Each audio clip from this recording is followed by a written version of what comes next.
은 중추신경계에 작용하는 거라서 의존성이 굉장히 심해지거나 극단적인 경우에는 자살 충동이라든지 그런 정신적인 문제까지 유발할 수 있습니다. 그에 비해서 은 공식적으로 연구에서도 다이어트 할 수 있는 모든 방법 중에 가장 안전하다라고 알려져 있습니다. 안녕하세요. 현재 서울에서 아이가 현명해지는 집 아현재 한의원을 운영하고 있는 똑똑한이 언니 한의사 주지영입니다.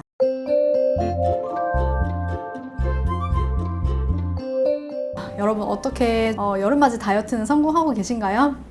오늘은 여름을 맞아서 다이어트 얘기를 좀 해보려고 해요. 한의원에서도 다이어트 관련 치료들을 많이 하고 있거든요. 성인의 다이어트와 아이의 다이어트가 어떻게 다른지, 요즘 소화비만도 너무 많잖아요. 그래서 그런 차이점을 좀 알아보고 어떤 식으로 치료할 수 있는지에 대해서도 나눠보려고 합니다. 한의학에서는 비만을 어떻게 바라보고 있을까요? 이제 한의학 원전을 찾아보면은 비기인 고량지질야라는 언급이 되고 있습니다. 이 얘기는 기름진 음식을 너무 많이 먹어서 비만이 생긴다 이런 뜻인데요. 그래서 다름 아닌 식이가 비만의 가장 중요한 팩터라는 그런 얘기를 하고 있는 거예요. 그리고 선천풍부, 즉 이제 선천적으로 타고난 거, 즉 유전적인 경향도 굉장히 비만에서 중요한 요소고요. 또한 노동을 너무 적게 하거나 오래 앉아 있거나 오래 누워 있는 이런 운동 부족도 비만의 원인이 된다고 보고 있습니다. 네, 방금 언급드린 그런 포인트 외에도 외감 습사나 내상 칠정과 같은 그런 요소도 비만의 원인이 된다고 말하고 있는데요. 외감 습사라는 거는 외부의 환경적인 요소를 얘기를 하는 거고요. 그 다음에 내상 칠정은 스트레스나 정신적인 그런 요소를 말하는 거예요. 그래서 단순히 운동이 너무 적다거나 아니면은 뭐 음식 섭취가 너무 많다거나 이런 기본적인 요소 외에도 몸이 대사가 많이 떨어지거나 질병적인 요소가 포함되어 있을 수 있다는 거죠. 나는 왜 물만 먹는데 살이 찌지? 이러거나 아니면은 진짜 적게 먹는 것 같은데 왜 살이 안 빠지지? 이런 분들 분명 계실 거예요. 단순히 운동이나 음식 섭취의 문제 외에도 대사가 비정상적이거나 아니면 몸이 아픈 상태일 수 있다는 것입니다. 성인은 음식 과잉 섭취가 가장 중요한 원인이라면 아이들은 조금 더 유전적인 요인이 강하게 작용을 해요. 왜냐하면 아이들은 성장이라는 인자가 중간에 껴있기 때문이죠. 사실 아이들한테는 성장과 발육이라는, 물론 공부도 중요하지만 성장과 발육이 가장 중요한 과제라고 해도 과언이 아니죠. 그래서 음식을 적당한 정도로 성장에 도움될 정도로 먹는 것도 중요하지만 이 섭취된 에너지와 그런 영양소를 키와 살에 골고루 분배하는 능력이 비만한 아이들은 조금 떨어지고 있다고 볼 수 있을 것 같아요. 유전적인 요인을 다른 말로 풀면은 체질과 굉장히 관련이 깊다고 할 수 있는데요. 그래서 아이들마다 체질이 다르고 그런 경향성이 다르기 때문에 그런 개인적인 특성을 고려해서 아주 개별적으로 치료가 들어가야 합니다. 그리고 최근에 비만을 조절하는 정말 중요한 요소로서 장내 미생물에 관한 연구가 쏟아져 나오고 있어요. 좋은 미생물 환경이란 유산균과 같은 유익한 균들이 장내에 잘 정착한 것으로 장과 뇌를 연결하는 장내 연결이라는 게 있어요.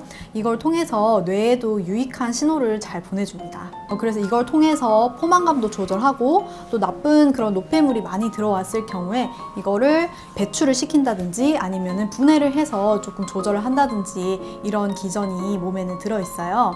하지만 어릴 때 유산균 섭취가 좀 많이 부족했거나 아니면 중간에 항생제 같은 그런 유익균을 파괴할 수 있는 약을 너무 많이 먹어서 장내 환경이 좋지 않은 경우에 이런 자가 조절 능력이 많이 떨어질 수 있겠죠. 살이 잘 찌는 체질과 잘 안 찌는 체질이 분명히 있습니다. 아까도 말씀드렸던 그런 유전적인 요소랑도 관계가 깊은데요. 예를 들어서 비위가 굉장히 잘 발달한 소양인, 그리고 또 간이 발달한 태음인 같은 경우에는 남들보다 에너지를 더 많이 흡수할 수 있고 또 그걸 저장하는 능력도 굉장히 발달이 되어 있기 때문에 아무래도 조금 살이 잘 찌기 쉽다고 봐야겠죠. 네, 반대로 소음인과 태양인 같은 경우에는 에너지를 저장하는 능력이 상대적으로 떨어지기 때문에 애초에 음식을 잘 먹지를 못하거나 먹는다 해도 살이 잘 찌지 않습니다. 살이 잘 찌는 체질은 엄밀하게 보자면은 에너지 효율이 정말 좋은 거죠. 하지만 다이어트의 관점에 보면은 조금 슬플 수 있습니다. 네, 한약에서 다이어트를 할 때 가장 중점을 두는 부분은 바로 개인별 맞춤 처방이 가능하다는 점입니다. 보통은 양방에서 처방하는 약물들은 거의 차이가 없이 모든 사람에게 동일한 약물을 처방하는 경우가 많아요. 보통 용량 조절이나 그 종류를 조금씩 바꾸는 정도만 가능하죠. 그런 거에 비해서 한약으로는 개인이 호소하는 그런 불편한 증상이나 평소에 가지고 있는 증상에 대한 고려가 충분히 가능합니다. 또 양약은 중추신경계에 작용하는 거라서 의존성이 굉장히 심해지거나 극단적인 경우에는 자살 충동이라든지 그런 정신적인 문제까지 유발할 수 있습니다. 주의해서 사용을 해야 되는데요. 그에 비해서 한약은 공식적으로 연구에서도 다이어트 할 수 있는 모든 방법 중에 가장 안전하다라고 알려져 있습니다. 보통 한약을 드실 때도 다이어트를 할 때 조금 부작용이 나타나는 경우도 있습니다.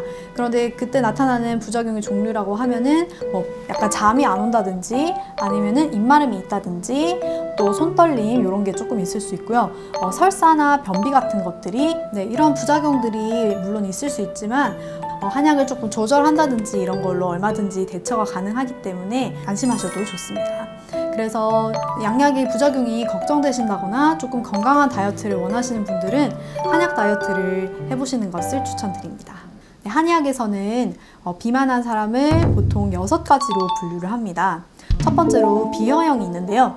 비여형의 특징은 부종이 많이 심하고 또 몸이 무거워서 움직이는 것을 굉장히 싫어합니다. 그리고 설사가 자주 나타나면서 속에 가스가 많이 차서 더부룩하다고 하는 경우가 많습니다. 담음형이 그 다음 번째인데요. 담음형은 사실 비여형이랑 조금 비슷한데 상대적으로 설사는 좀 적고 약간 토할 것 같다 이런 울렁거림을 많이 호소하는 경우가 많습니다. 세 번째로 양어형은 손발이 차거나 몸이 굉장히 추위를 많이 타는 그런 특징이 있습니다. 식적형이 있는데요. 또 이거는 밥을 많이 먹어도 계속 음식이 땡기고 과식을 하는 경향이 굉장히 강합니다. 간울형이라고 있는데요. 이거는 이제 작은 일에도 화를 잘 내고 가슴이 자주 답답하다고 하는 편입니다.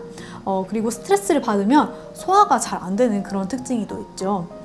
어혈형은 피부에 멍이 잘 생기고 밤에 자려고 누우면은 따끔따끔하거나 아니면 찌르는 듯한 통증이 자주 느껴지는 편입니다. 이렇듯 체질별 유형이 매우 다양하기 때문에 이거를 일괄적으로 적용할 수 있는 게 아니라 반드시 상담을 통해서 판단을 받아보셔야 처방이 제대로 나갈 수 있습니다. 소아 비만의 경우에는 이 6가지 유형 중에서 비여형과 식적형이 압도적으로 많이 나타납니다.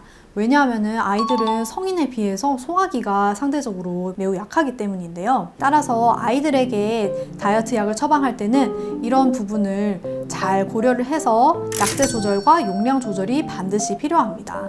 이건 제 개인적인 의견이지만 다이어트의 성공률을 높일 수 있는 가장 중요한 요인은 약도 약이지만 고착화된 잘못된 생활 패턴을 깨주는 게 정말 중요한 것 같아요. 그래서 저는 환자분들한테 상담할 때 이런 부분에 대해서 많이 여쭤보거든요. 얘기 나눠도 보다 보면은 너무 안 좋은 습관이 많으셔서 깜짝깜짝 놀랄 때가 많아요. 제가 어떻게까지 하냐면은 매일 먹은 거 몇 끼니마다 간식까지 다 모조리 인증샷 보내주세요. 아니면은 빠짐없이 다 일기장에 적어오세요. 이렇게까지도 하거든요. 이렇게 철저하게 관리해드리고 상담도 잘 해드리고 있으니까 한약 다이어트에 대해서 너무 어렵게 생각하지 마시고 한의원 찾아주시면 좋을 것 같습니다. 단순히 체중만을 감량하는 것이 아니라 몸속부터 건강하게 바꾼다는 느낌으로 올 여름에 한약 다이어트 한번 시도해 보시는 것을 추천드립니다. 그럼 다음 주에 만나요. 안녕.